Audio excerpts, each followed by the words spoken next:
¿Se terminó el voto anticasta? Javier Milei llegó al poder prometiendo terminar con la casta.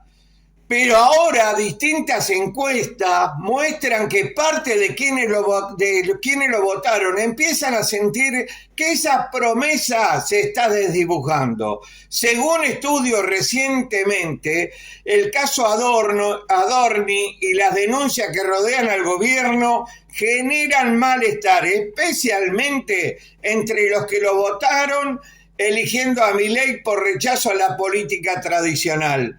¿Qué pasa cuando quienes prometían ser distintos empiezan a ser vistos como más de lo mismo? La pregunta ya está instalada en la sociedad.